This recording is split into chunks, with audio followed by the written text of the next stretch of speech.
بسم اللہ الرحمن الرحیم۔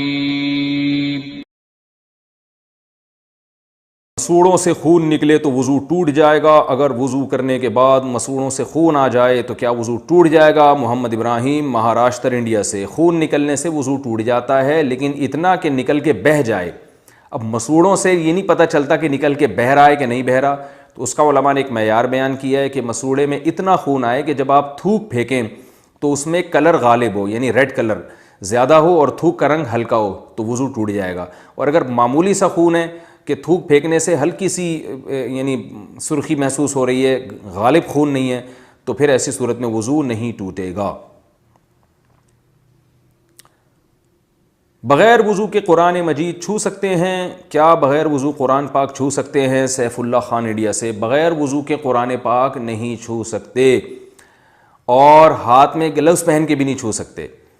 بغیر وضو کے قرآن چھونے کے لیے ضروری ہے کسی ایسی چادر سے یا کسی ایسے گلو سے چھوئیں جو ہاتھ پہ پہنے ہوئے نہ ہوں اور چادر اوڑھی بھی نہ ہو، یعنی بالکل آپ کے جسم سے الگ کوئی لباس ہوگا یا کوئی کپڑا ہوگا، اس سے آپ قرآن مجید بغیر وضو بھی چھو سکتے ہیں۔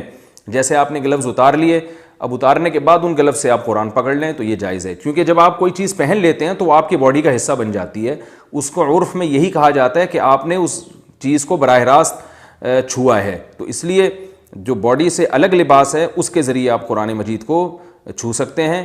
اگر وہ باڈی پہ پہنا ہوا لباس ہے تو پھر بغیر وضو آپ اس لباس کے ہوتے ہوئے بھی قرآن مجید کو نہیں چھو سکتے، کیونکہ قرآن میں صاف طور پہ اللہ کا ارشاد ہے لا یمسہ الا المطہرون، اسے پاک لوگ ہی چھو سکتے ہیں، اور طہارت کا جو کامل درجہ ہے وہ باوضو ہونا ہے، یعنی حدث اصغر اور حدث اکبر سے پاک ہونا ہے، تو طہارت اسی کو کہتے ہیں۔ بعض لوگ کہتے ہیں اس کی کوئی دلیل نہیں ہے کہ مطہرون میں یہاں مراد جو ہے وہ باوضو لوگ ہیں، تو بات یہ ہے کہ طہارت کا جہاں بھی تذکرہ آتا ہے قرآن مجید میں تو اس سے بظاہر حدث اصغر اور اکبر دونوں مراد ہوتے ہیں، تو جو یہ کہتا ہے کہ اس سے مراد وضو نہیں ہے اس کے ذمہ دلیل ہے، جو یہ کہتا ہے کہ وضو ہے اس کے ذمہ دلیل نہیں ہے، اس لیے کہ وہ قرآن کے ظاہر پر عمل کر رہا ہے۔